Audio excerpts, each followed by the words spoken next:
श्री गणेशाय नमः।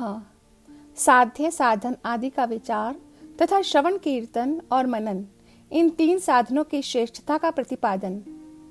व्यास जी कहते हैं, सूत जी का यह वचन सुनकर वे सब महर्षि बोले, अब आप हमें वेदांत सार सर्वस्वरूप अद्भुत शिव पुराण की कथा सुनाइए। सूत जी ने कहा, आप सब महर्षिगण रोग शोक से रहित कल्याण में भगवान शिव का स्मरण करके पुराण प्रवर शिव पुराण की जो वेद के सार तत्व से प्रकट हुआ है कथा सुनिए। शिव पुराण में भक्ति, ज्ञान और वैराग्य, इन तीनों का प्रीति पूर्वक गान किया गया है और वेदांत वेद्य सद वस्तु का विशेष रूप से वर्णन है। इस वर्तमान कल्प में जब सृष्टि क्रम आरंभ हुआ था, उन दिनों 6 कुलों के महर्षि परस्पर वाद विवाद करते हुए कहने लगे, अमुक वस्तु सबसे उत्कृष्ट है और अमुक वस्तु नहीं है। उनके इस विवाद ने अत्यंत महान रूप धारण कर लिया। तब वे सब के सब अपनी शंका के समाधान के लिए सृष्टिकर्ता अविनाशी ब्रह्मा जी के पास गए और हाथ जोड़कर विनय भरी वाणी में बोले, प्रभो, आप संपूर्ण जगत को धारण पोषण करने वाले तथा समस्त कारणों के भी कारण हैं। हम यह जानना चाहते हैं कि संपूर्ण तत्वों से परे परात्पर पुराण पुरुष कौन है।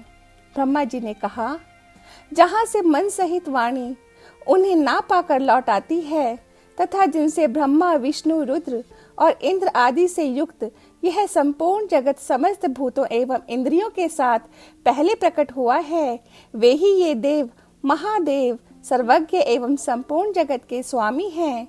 ये ही सबसे उत्कृष्ट हैं। भक्ति से ही इनका साक्षात्कार होता है, दूसरे किसी उपाय से कहीं इनका दर्शन नहीं होता। रुद्र, हरि, हर तथा अन्य देवेश्वर सदा उत्तम भक्ति भाव से उनका दर्शन करना चाहते हैं। भगवान शिव में भक्ति होने से मनुष्य संसार बंधन से मुक्त होता है। देवता की कृपा प्रसाद से उनमें भक्ति होती है और भक्ति से देवता का कृपा प्रसाद प्राप्त होता है।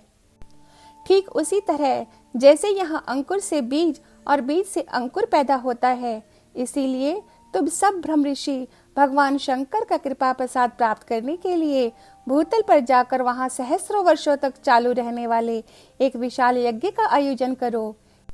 इन यज्ञपति भगवान शिव की ही कृपा से वेदोक्त विद्या के सारभूत साध्य साधन का ज्ञान होता है। शिव पद की प्राप्ति ही साध्य है, उनकी सेवा ही साधन है तथा उनके प्रसाद से जो नित्य नैमित्तिक आदि फलों की ओर से निष्प्रह होता है वही साधक है। वेदोक्त क्रम का अनुष्ठान करके उसके महान फल को भगवान शिव के चरणों में समर्पित कर देना ही परमेश्वर पद की प्राप्ति है। वही सालोक्य आदि के क्रम से प्राप्त होने वाली मुक्ति है। उन पुरुषों की भक्ति के अनुसार उन सबको उत्कृष्ट फल की प्राप्ति होती है। उस भक्ति के साधन अनेक प्रकार के हैं, जिनका साक्षात महेश्वर ने ही प्रतिपादन किया है। उनमें से सारभूत साधन को संक्षिप्त करके मैं बता रहा हूँ। कान से भगवान के नाम का गुण और लीलाओं का श्रवण, वाणी द्वारा उनका कीर्तन तथा मन के द्वारा उनका मनन, इन तीनों को महान साधन कहा गया है। तात्पर्य यह है कि महेश्वर का श्रवण, कीर्तन और मनन करना चाहिए। यह श्रुति का वाक्य हम सब के लिए प्रमाणभूत है।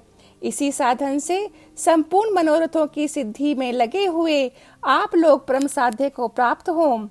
लोग प्रत्यक्ष वस्तु को आंख से देखकर उसमें प्रवृत्त होते हैं, परंतु जिस वस्तु का कहीं भी प्रत्यक्ष दर्शन नहीं होता, उसे श्रवणेंद्रियों द्वारा जान सुनकर मनुष्य उसकी प्राप्ति के लिए चेष्टा करता है।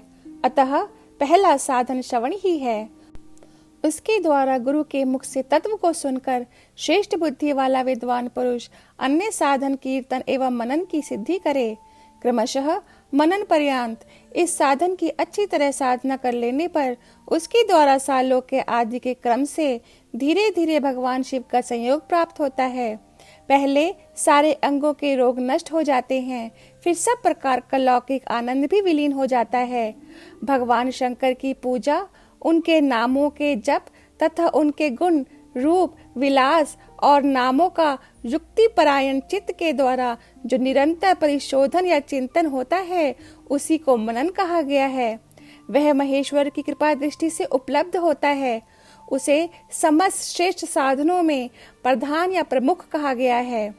सूत जी कहते हैं, मुनीश्वरों, इस साधन का महात्म्य बताने के प्रसंग में मैं आप लोगों के लिए एक प्राचीन वृत्तांत का वर्णन करूंगा। उसे ध्यान देकर आप सुने।